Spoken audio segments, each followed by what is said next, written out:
Hello friends, তোমরা সবাই কেমন আছো? আশা করি সবাই অনেক ভালো আছো। আর আমিও অনেক ভালো আছি। আর তাই জন্য চলে যাচ্ছি আজকে মন্দিরে পুজো দিতে।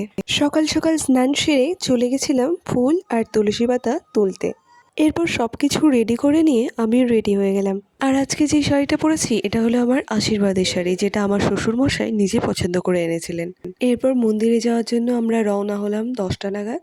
আর প্রায় ওই 11টার মধ্যে আমরা পৌঁছে গেলাম তপন রাধাগোবিন্দ মন্দিরে। এরপর পৌঁছে প্রথমেই আমি পুজোর থালাটা সাজিয়ে নিলাম।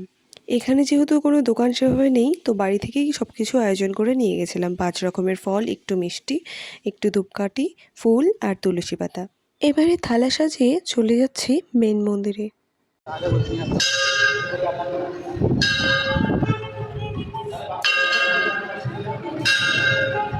এরপর নাম গোত্র লিখে ঠাকুরমশাইকে পুজোর থালাটা দিয়ে দিলাম। এরপর ঠাকুরমশাই ঠাকুরকে পুজো দিচ্ছিলেন আর আমরা বাইরে অপেক্ষা করছিলাম।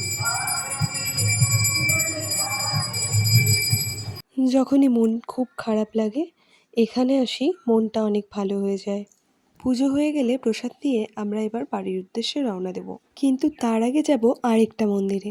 আর সেটা হলো রাধা গোবিন্দ মন্দিরের নিচেই অবস্থিত শিব মন্দির। আর যতবারই আমি এই মন্দিরে যাই, এই শিব মন্দিরের পেছনে এই জায়গাটা গিয়ে অবশ্যই বসি। পাশেই রয়েছে বড় একটা দিঘি, যেখান থেকে সব সময় হাওয়া আসে। আর এর চারপাশটাও বেশ নিরিবিলি শান্তিপূর্ণ একটি স্থান। আর এই মন্দিরের নিচেই পুকুরের গা ঘেঁষে রয়েছে এত সুন্দর একটা ফুল গাছ। ওইখানে আমরা দুজন কিছুক্ষণ সময় কাটিয়ে এরপর আমরা বাড়ি যাওয়ার জন্য বেরিয়ে পড়েছি। ওইদিকে বাইকটা ঘোরাচ্ছে আর এবার আমরা বাড়ি যাচ্ছি।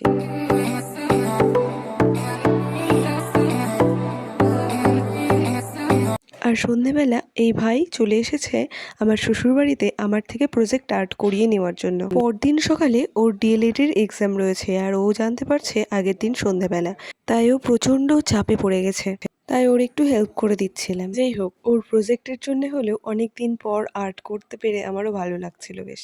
একদিকে আমি আর্ট করে দিচ্ছিলাম, অন্যদিকে ও একটু লিখছিল। ও আমাদের বাড়িতে এসেছিল 8টা নাগাদ, আর তারপর আমাদের এগুলো কমপ্লিট করতে বেজে গেছিল রাত 1টা। লিখতে লিখতে ওর এত বিরক্ত লাগছিল যে ও মাঝখানে গিয়ে হাজব্যান্ডের সাথে ক্যারাম খেলছিল আর আমি এদিকে আর্ট করছিলাম।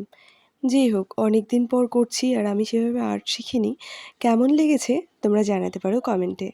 Thank you for watching. সকলে অনেক ভালো থাকবেন, সুস্থ থাকবেন, সাবধানে থাকবেন। দেখা হচ্ছে নতুন একটি ভিডিওতে।